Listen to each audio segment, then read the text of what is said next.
E durante esta semana o programa Trocando em Miúdos continua falando sobre em tempos de coronavírus. No programa de hoje nós vamos conversar com o professor titular do Instituto de Química da Unicamp, ele que é membro titular da Academia Brasileira de Ciências e da Academia de Ciências do Estado de São Paulo e também integra a força-tarefa da Unicamp contra a Covid-19, o professor Luiz Carlos Dias. Professor Luiz, prazer em tê-lo conosco, bom dia. Prazer é meu, Márcio, bom dia também aos ouvintes da Rádio Universitária de Uberlândia. É um prazer estar aqui presente para tentar esclarecer alguns pontos que vocês eventualmente tiverem de dúvida com relação a essa questão da Covid-19. Professor Luiz, o grande assunto que tomou conta da mídia na semana passada correu por conta de duas vacinas, né? Aliás, o mundo está correndo em busca da imunização contra o novo coronavírus. E aí o Brasil acaba se inserindo neste contexto no tocante a propiciar o avanço nas fases de testes. Nós tivemos aí o anúncio dos resultados positivos da vacina de Oxford, que forneceu 5 mil doses a voluntários brasileiros, e também o início dos testes com a vacina chinesa, a Coronavac. Como é que o senhor avalia esse cenário e dá para ficar tão otimista assim num curto espaço de tempo ou ainda o caminho é muito árduo e longo pela frente, professor? Olha, Márcio, o caminho ainda é longo. É claro que as perspectivas elas são muito boas, elas são promissoras, mas a gente ainda tem muita coisa pela frente, particularmente na fase 3, né? Para dar uma ideia para os ouvintes, segundo a Organização Mundial da Saúde e também uma plataforma de ensaios clínicos, né, que nós consultamos constantemente, hoje nós temos 164 produtos em desenvolvimento, né? Quando eu falo produtos, são potenciais vacinas, são candidatas a vacinas. E essas vacinas, essas candidatas a vacinas, elas estão em várias fases de ensaios clínicos, como a gente chama.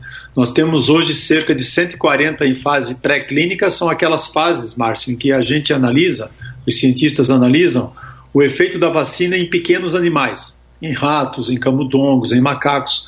Nós temos 10 vacinas em fase 1 e 10 em fase 2, e essas fases 1 e 2, elas são usadas, elas são essenciais para você ter uma ideia da segurança da vacina e se essa vacina, né, ou se essa candidata à vacina tem a possibilidade de induzir a produção de anticorpos no nosso organismo, são diferentes anticorpos em diferentes células citotóxicas. E a fase 3, que é a fase em que essas vacinas de Oxford e a vacina chinesa, a Coronavac, se encontram, é a fase crucial, é a fase mais importante. Por quê?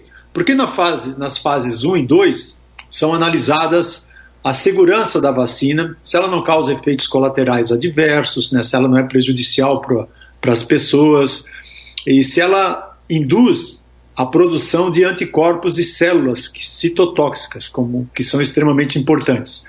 Na fase 3, isso ainda é avaliado, continua se avaliando a segurança, se ela não causa efeitos colaterais adversos, mas agora, num grupo bem maior de pessoas, num grupo que envolve pessoas de diferentes países, diferentes faixas etárias, com comorbidades, aí se procura avaliar agora se a vacina tem efeito imunizante, porque na fase 3 as pessoas agora vão estar expostas ao vírus, elas vão estar circulando pela cidade, pelas ruas, então elas estarão expostas ao vírus, consequentemente aí sim nessa fase se procura determinar se a vacina realmente vai proteger as pessoas de pegar a Covid, né? Nessa fase, principalmente os voluntários, eles serão pessoas que estão mais expostas ao vírus, né, como profissionais da saúde, principalmente, né, médicos, enfermeiros, intensivistas. Tá? Mas essa fase é que vai ser a crucial para nós termos uma ideia para poder responder essa pergunta. Mas,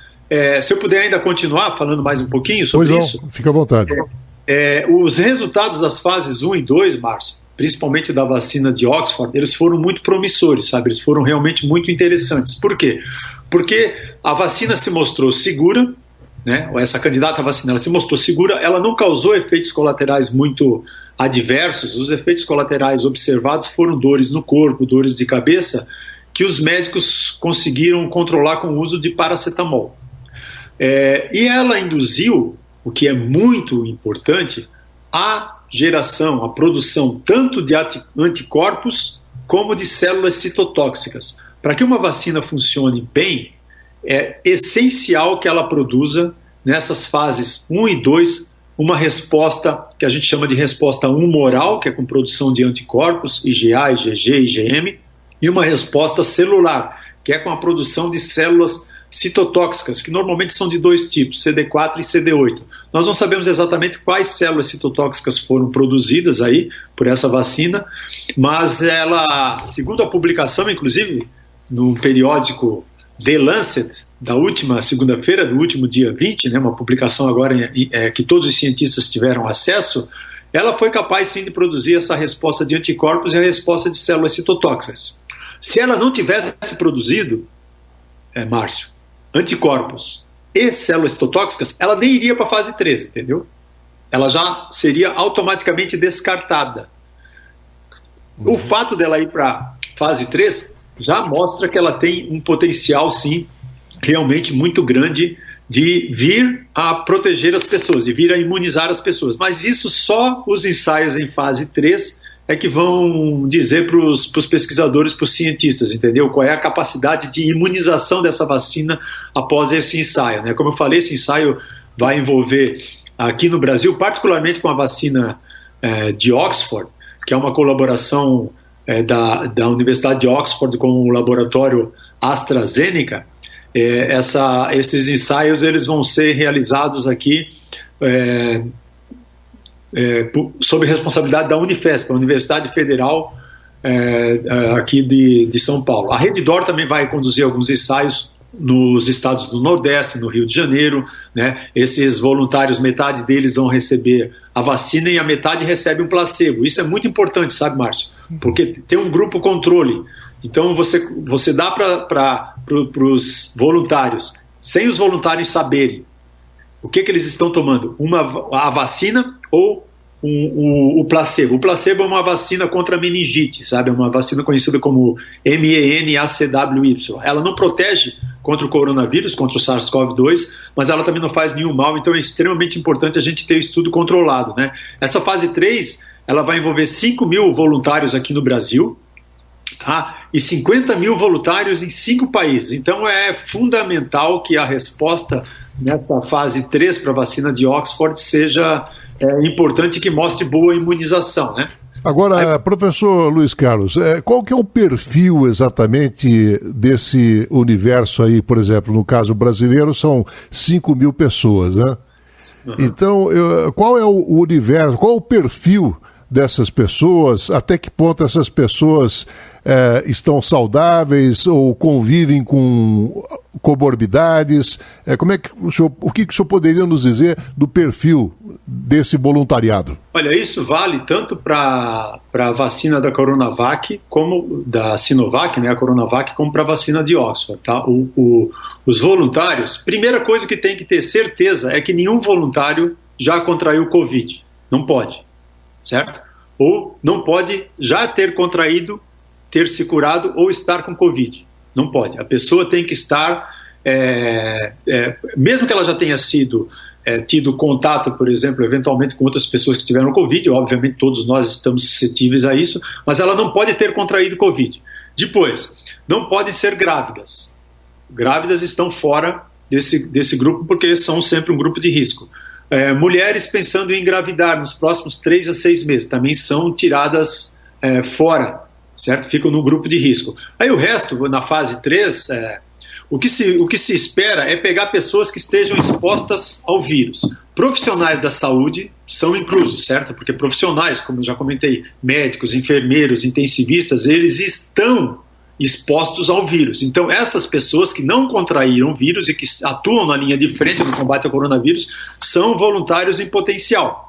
Aí é importante também na fase 3 você pegar pessoas assim com algumas comorbidades. Não pode ser comorbidades graves, claro, né? Mas você pode pegar pessoas aí que têm alguma dificuldade, alguma doença respiratória leve, pessoas obesas, pessoas de diferentes faixas etárias. Então você pega pessoas aí normalmente acima de 18 anos, né, até 70 anos mais ou menos, que sejam saudáveis, né, que não tenham nenhuma comorbidade séria, pessoas de diferentes raças, então também de diferentes países, né, submetidas a diferentes condições ambientais, porque é muito importante você ter uma ideia real, porque a vacina no final vai ser usada por pessoas reais, então você tem que ter uma amostragem significativa, né, o maior número de pessoas possível, inclusive de diferentes países, tá? Tanto que essa vacina não vai ser testada aqui no Brasil. E depois, outra característica importante, o teste tem que ser feito num país em que a pandemia ela ainda esteja de certa forma em ascensão, que é o caso do Brasil, né? O Brasil é um país que, infelizmente, a pandemia ainda está numa crescente ou num platô. Então, o vírus ele está circulante. E para que a gente possa ter uma ideia se a vacina vai ser eficiente em imunizar ou não, é importante que você teste em locais em que o vírus está circulante, que as pessoas têm acesso ou tem contato a pessoas infectadas com o vírus, para a gente poder ter uma ideia, então, se elas vão realmente ter esse poder, né, de imunização ou não, que é o que a gente quer. Agora, a primeira resposta na vacina de Oxford já foi dada. Ela gerou anticorpos e células T, o que não aconteceu com a vacina da Sinovac, tá? Nós não temos os resultados publicados na literatura científica com relação às fases 1 e 2 com a vacina chinesa, a Sinovac.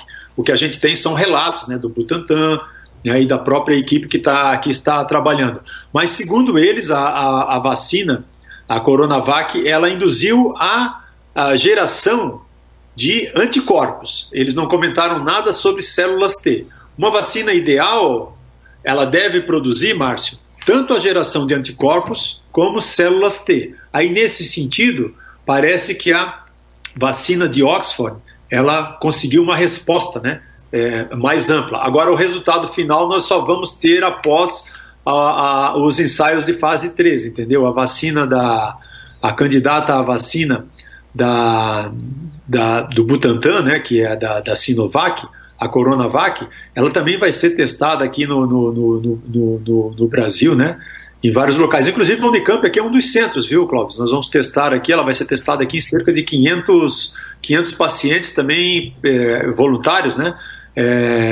Aqui pelo Hospital das Clínicas da Unicamp, e os voluntários aqui, ó, eles vão ser profissionais da saúde que estão atendendo, né, atuando no combate à Covid-19, tem que ser maiores de 18 anos, não pode estar participando de nenhum outro estudo clínico para vacina, certo? Não pode ter contraído Covid, não pode ter doenças graves. Outro aspecto importante é que não pode estar usando medicações que possam alterar a resposta imune, como corticoides, por exemplo. Então, eu queria aproveitar e explorar um pouquinho mais com relação às comorbidades ainda, professor Luiz Carlos. Por exemplo, e o caso dos diabéticos e dos cardíacos? Então, essas pessoas, os diabéticos e os cardíacos, principalmente com casos mais graves, eles são tirados dessa fase, tá? Uhum. Eles são tirados. Normalmente as pessoas que são incluídas aqui têm comorbidades leves, apesar de que a vacina ela já se mostrou segurança, Márcio, é fundamental em todas as fases.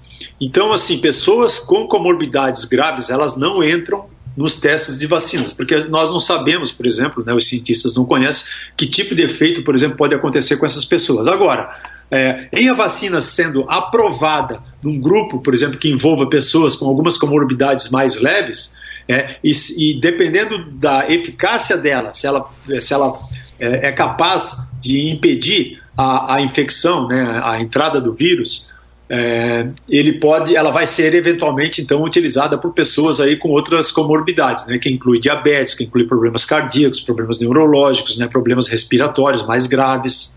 Agora, certo? Professor Luiz Carlos, uma outra questão também, porque quando falamos de vírus, por exemplo, o influenza, nós temos mais de 100 tipos de vírus influenza, né? E aí a questão é a seguinte: qual é a capacidade de mutação do coronavírus? Isso já está bem identificado ou ainda não? Olha, está sendo muito estudado, né? O coronavírus, o SARS-CoV-2, ele vem sofrendo pequenas mutações, sabe? Desde que ele saiu lá da China, Márcio, ele já sofreu várias mutações. Só que o que é importante e interessante é que essas mutações não estão levando a um vírus mais potente, mais letal, mais virulento.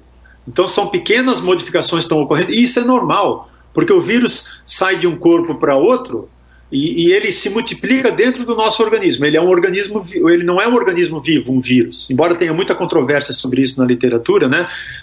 Ele não é considerado um organismo vivo. Ele precisa de um hospedeiro, por exemplo, para se multiplicar, que é o que acontece quando ele entra no nosso organismo. Ele entra no nosso organismo e utiliza todo o nosso material, a maquinaria genética, para ele se multiplicar. E à medida que ele vai se multiplicando, é criando cópias dele mesmo. E aí vão ocorrendo pequenas mutações. Mas até o momento, o que eu posso dizer para você é que todas as mutações que ocorreram e com esse SARS-CoV-2 não tornaram o vírus, felizmente, mais virulento, mais potente, mais fatal. O que é muito bom, entendeu? Porque a gente não precisa ter uma preocupação agora, pelo menos nesse momento, com a questão de mutações para a produção da vacina. Isso é diferente com o vírus do influenza, que causa a gripe comum, né? É por isso que a gente toma, por exemplo, uma vacina da gripe todos os anos, porque há modificações e aí essas vacinas elas são modificadas também geneticamente para contemplar aquelas mutações que vão ocorrendo no vírus, entende? Então são pequenas mutações, né, modificações que são feitas a partir do momento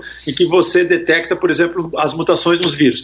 Mas olha só, dominando a tecnologia de produção de uma vacina, mesmo que no futuro o SARS-CoV-2 venha a sofrer alguma mutação, que até agora não ocorreu, e que torne ele mais virulento, a vacina pode ser modificada também, entende, para contemplar isso.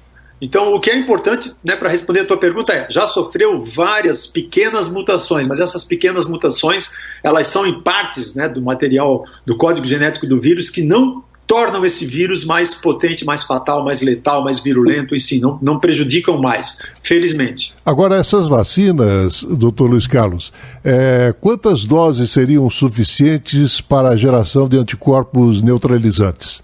Olha, isso nós não sabemos, certo? A vacina da Oxford, de Oxford, inclusive, eles sugerem que sejam 2 doses, tá? Eles observaram, por exemplo, a produção, né, de anticorpos neutralizantes, que são importantes. Você citou um termo muito interessante aí, viu? Não basta também gerar anticorpos. Os anticorpos, eles têm que ser anticorpos neutralizantes. O que são isso? São anticorpos que neutralizam a entrada do vírus no nosso organismo, nas nossas células, certo? E células citotóxicas. A resposta das duas é muito importante. O que é interessante, por exemplo, a vacina de Oxford, os próprios pesquisadores, eles, após os resultados de fase 1 e 2, eles sugerem que provavelmente uma segunda dose dessa vacina vai ser necessária, depois de 14 dias ou talvez depois de 28 dias.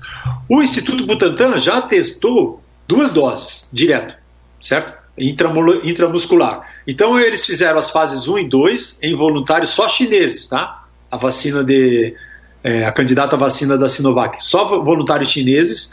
Eles então aplicaram uma primeira dose e depois de 14 dias eles aplicaram a segunda dose. O que eles observaram? Que depois de 14 dias já foi possível observar anticorpos neutralizantes, né, em 90% dos voluntários, e também depois de 28 dias eles continuaram observando. Então isso aí foi um resultado interessante. Eles não falaram nada sobre as células citotóxicas, que seria o ideal também estarem sendo geradas aí, mas ter anticorpos neutralizantes em 90% já é um resultado muito interessante, muito importante. Vamos ver como é que isso aí leva à imunização, entendeu? Então, só para deixar mais claro, uma coisa que eu tenho até colocado aqui, a gente tem conversado muito, né, aqui entre os membros da Força Tarefa e também com outros cientistas, é o seguinte: tem vários cenários aí, Márcio. Pode ser que uma vacina precise de uma segunda dose da mesma vacina, pode ser que a gente use uma segunda dose de uma outra vacina diferente, porque existem diferentes plataformas, né? Existem vacinas que usam vírus inteiros, atenuados, né, enfraquecidos, tem outras que usam modificações em adenovírus, né, que nem a de Oxford, usam um vírus que causa gripe resfriado em chimpanzé, então foi modificado geneticamente com uma parte do material do SARS-CoV-2. Então, de repente, unir diferentes plataformas, dar uma primeira dose de uma vacina, uma segunda dose de uma vacina diferente, pode nos levar a uma imunização muito mais eficiente, entendeu? Pode ser que uma vacina seja melhor para induzir a produção de anticorpos neutralizantes e outra vacina seja melhor para induzir a formação de células citotóxicas. Nós precisamos das duas, Márcio. Nós precisamos das duas. Então, de repente, combinar 2 vacinas possa vir a ser interessante no futuro, né? Então é algo que só a fase 3, Márcio, vai dizer. Nós não temos como, ninguém tem como te dar essa resposta hoje. Só a fase 3 é que vai dizer qual é a resposta em termos de imunização que essas duas vacinas, essas duas candidatas a vacinas vão produzir. Tem outras, né? Que aqui no Brasil, essas são as que estão mais adiantadas, mas nós temos entrando aí uma vacina da Pfizer também, junto com a BioNTech, que é a vacina Coronavac RDX, né, que já vai entrar em fases de testes 2B e 3 aqui no Brasil e na Argentina também. Tem uma vacina, que é uma vacina da Pfizer, né? E tem outras vacinas, outras candidatas como da Moderna também, que é uma empresa sediada em Cambridge, nos Estados Unidos. Eles já fizeram fase 1, que é a primeira fase em 45 pessoas, um universo muito limitado de pessoas, né, em 2 doses, e eles observaram também a produção de anticorpos neutralizantes, com poucos efeitos colaterais adversos, e eles vão fazer agora fase 2 e 3 tudo junto, né, com 30 mil voluntários. Então, é uma outra perspectiva que a gente tem aí no futuro, né, é que aqui no Brasil, já sendo testadas, as duas mais promissoras realmente são a Coronavac, da Sinovac, e a Shadoxun, né, a vacina de Oxford. Bom, essas duas vacinas escolheram exatamente, não de forma aleatória, né, o Brasil, porque o Brasil ele tem condições muito peculiares. Primeiro que tem o vírus circulante com alta taxa de transmissão. Segundo que o país já detém uma base científica competente para promover ensaios clínicos. Agora, eu pergunto, qual o peso que o SUS, como instrumento de estratégia de imunização, teve para essa escolha, hein, professor? Olha, o SUS é fantástico, né? O nosso combalido SUS, certo? O SUS é fantástico aí nessa estratégia de imunização e de distribuição das vacinas para a população, né? E você colocou muito bem, sabe? Muita gente fala que o Brasil foi escolhido principalmente porque nós temos o vírus circulante aqui. Mas não é só por isso não, Márcio. Tá? É fato que nós temos o vírus circulante, a pandemia está numa ascensão em vários locais, está numa descendente em outros estados, mas em alguns outros locais está num platô, mas fato é que nós temos muita competência tecnológica na área. Então eu estou citando aqui o Butantan, que é um instituto público, né, de pesquisa ligado aqui ao Estado de São Paulo, a Fiocruz, que é a Fundação Oswaldo Cruz, né, que tem um parque tecnológico de produção de vacinas sensacional. E esses dois institutos, eles têm competência, têm capacidade, por exemplo, para produzirem vacinas em larga escala e para imunizarem a nossa população. Olha só, né, nós precisamos aí, nós somos 212 milhões de pessoas, certo? 212 milhões de pessoas no Brasil, certo? Então nós temos que produzir aí algo em torno de pelo menos 100 milhões de doses de vacina. E a gente faz isso aí todos os anos, né? O SUS distribui todos os anos vacinas, por exemplo, contra a influenza, contra a gripe normal, e de uma forma muito bem organizada, né? O SUS, as pessoas, muita gente não ouve falar no SUS, mas agora que nós estamos nessa pandemia, nós estamos aí precisando e ouvindo falar muito do SUS, felizmente, né? Embora, claro, a gente vai precisar melhorar muito isso aí. Poucos países no mundo têm um sistema como o Sistema Único de Saúde no Brasil, viu? Que foi criado lá em 1988, né? Se você bem lembra, logo depois aí da Constituição, né? Da Constituição, logo depois do fim do regime militar, foi criado o SUS, e ele tem dado uma resposta fantástica. E vai ser o SUS que vai ser responsável pela distribuição, porque você não pode esquecer, Márcio, que essas duas vacinas, elas estão sendo desenvolvidas, né, em colaboração, envolvendo instituições públicas. Tanto o Butantan, como a Fiocruz, como a Unicamp, como a Unifesp, como as universidades envolvidas aí, hospitais de clínicas, né, ligados a várias universidades brasileiras, elas são instituições públicas. Então, essas vacinas, elas vão ser encaminhadas, distribuídas para a população, o que nós esperamos de forma gratuita, porque tem aí um envolvimento, né? E o SUS, o Brasil tem muita experiência em epidemiologia, em ensaios clínicos, como você falou, né, ensaios clínicos em fases 1, 2 e 3, tanto que estamos realizando agora aí ensaios em fase 3, temos uma base de ciência, tecnologia e inovação que é respeitadíssima internacionalmente, todo mundo olha para o Brasil e para o SUS como um modelo de saúde, de estratégia, de política pública, certo? Então, o SUS vai ter certamente um papel fundamental aí, né, na distribuição dessas vacinas para a população. Aliás, não custa nada lembrar, viu, os ouvintes da Rádio Universitária de Uberlândia, que se não ainda tomaram a vacina da influenza, que tomem.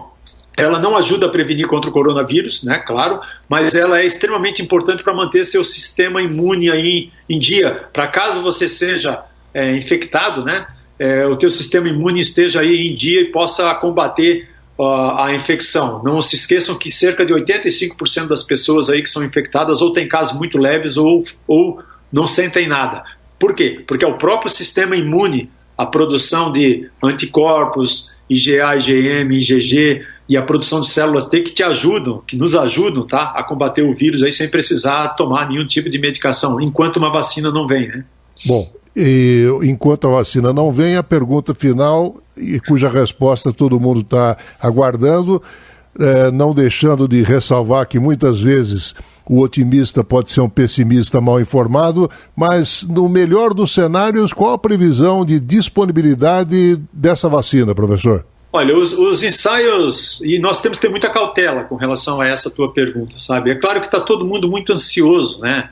Minha mãe me pergunta todos os dias, meu pai, meus irmãos, meus familiares, amigos, todos perguntam, e a resposta que a gente tem que dar é com muita cautela, sabe? Eu vou te dizer o seguinte, se você me perguntasse lá em março,